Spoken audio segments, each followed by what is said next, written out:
What's going on, guys? Welcome back to another video. So today has been a very interesting day. I have been keeping up with what's been going on in the Senate and all these new proposals and new amendments. And I want to be very clear when I say that some of these are going to happen, but a lot of these will not. So some of these are very good proposals, and I'm going to kind of break down what we're hearing, what we could potentially see, and what the Senate is currently talking about. So let's dive into this. Because a lot of these, again, a lot of these are pretty good proposals, good amendments. But just because the amendment passes in the Senate does not mean it's going to get kicked over to the House and it's going to pass there. So again, we could see a little bit of issues here. But just keep in mind, this is for the $1.9 trillion stimulus package. We are still talking about, that is still the top number. That's still kind of where we're at, $1.9 trillion. But things could get a little bit bigger, or we could see a smaller stimulus package. So let's break down what the discussions have been so far today. But keep in mind, the Senate is still working. They're still in session. They have not gone home, and they will most likely work most of the night. So first, we are getting multiple reports of two different groups of senators that are proposing two different kind of ideas for the $1,400 stimulus check. One group of bipartisan senators, who is actually led by Republican Susan Collins and Democrat Joe Manchin, they proposed a bill they proposed an amendment that actually passed 99-1. I didn't write down who voted against it, but that doesn't matter because they all pretty much voted for it. But this group, they are saying that they do not want stimulus checks going to upper income taxpayers. That is their exact term, is upper income taxpayers. They do not give a specific amount as to who would be considered an upper income taxpayer. Most likely somebody over 150, maybe a little bit higher, but it's going to be somebody right around there, probably 125 to 150. That's what's going to be considered an upper income taxpayer. So they just do not want anybody that is, making that kind of money getting a stimulus check whatsoever. Doesn't matter if it's $1,400 or $300. They do not want somebody like that or a family like that receiving a stimulus check when that money could be better spent providing for a lower income individual or family. So some people are saying, some websites out there are currently saying that this upper income taxpayer will most likely cause Congress to be like, okay, we're going to start at $100,000, and once you get to 150, it's going to be a hard cutoff. Like, absolutely not. If you make over 150,000, you do not get a stimulus check. Okay. Well, then we had Bernie Sanders, the new chairman of the Senate Budget Committee. He said this, and I quote, "I absolutely want to make certain people making $75,000 or less a year do get their payments, and couples making $150,000 or less a year get their payments." So what I want you to keep in mind is Bernie Sanders does have some pull. He does have some power. So if Bernie Sanders is saying that he wants individuals that make $75,000 or less and couples making $150,000 or less still getting a stimulus check, they will most likely get a stimulus check. Even President Biden said earlier this week, or maybe it was last week, I don't remember, my weeks kind of run together, but he even said that he wants people that if a couple makes $120,000 and they are just working their tail off, and nurses or medical professionals, whatever, and they are just busting their butt to help out the economy, their community, and the American people, they should still get a stimulus check. So I think the 150 cutoff is probably what's going to happen. But we also have another group of Senate Democrats that are proposing an amendment that states this: only individuals making less than $50,000 per year or a couple making less than $100,000 per year will get a full $1,400 stimulus check. Some are even saying that if you were to go over that, then you would get absolutely nothing. Those are just some reports.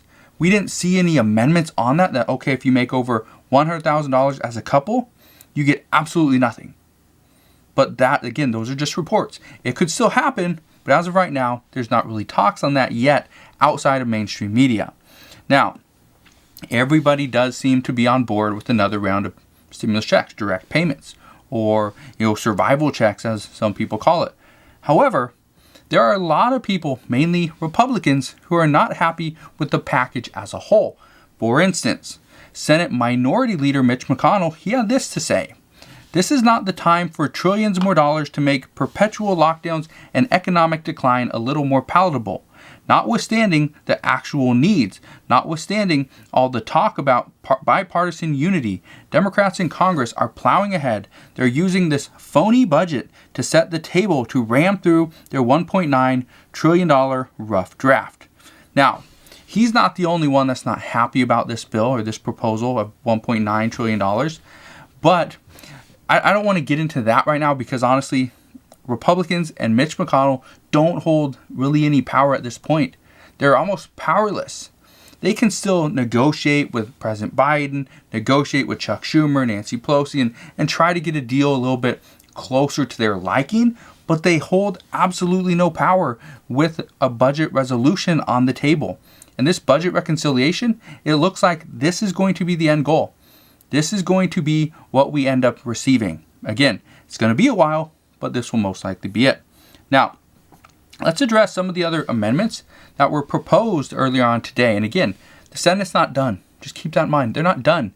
So tomorrow morning, I'm not going to do another video tonight just because I feel like doing another one right on the heels of this one. It might just be information overload for you guys. So I'll just do another one tomorrow morning to fill you in on what happened between recording this video and what happens before maybe even you wake up tomorrow. So make sure you subscribe so you don't miss out on that video either. But here's what we are hearing. These are some of the things that were proposed. Republican Roy Blunt proposed a bill to block funding for schools that have not reopened for in-person learning once teachers become vaccinated. Yet, this actually failed along party lines. So this is an amendment that's going to move forward. This will not be kicked over to the House for a vote. Then we have Republican Todd Young. He proposed an amendment that said that he said was aimed at ensuring that undocumented immigrants do not receive stimulus checks. Well, this passed. And there was actually some Democrats that were in favor of this. They do not want to see an undocumented immigrant receiving a stimulus check. But at the same time, you probably heard stories on this, that we are seeing that prisoners are getting stimulus checks. Some are saying that should not be the case. If you are a felon, you should not be receiving a stimulus check. However, at this time, we do not know if there's going to be any amendment on that. We do not know if that's going to be written into the $1.9 trillion stimulus package, but in all likelihood, it probably will be. What we do know is Republican Mitt Romney, and I talked about this earlier in the video I did earlier on today. I'll link to that down in the description box below as well.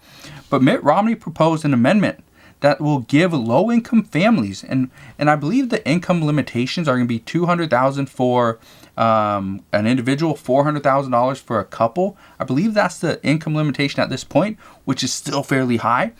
But it states that low-income families could get $4,200 for every child between 0 and 5.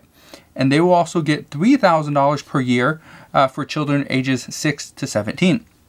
What you need to keep in mind, this proposal did pass, but what you need to keep in mind is there's a limit. You will only receive up to $1,200 per month. So let's say you have 4 children all between 6 and 17. That's $300 per week or per year, per month that you would receive. So because of this,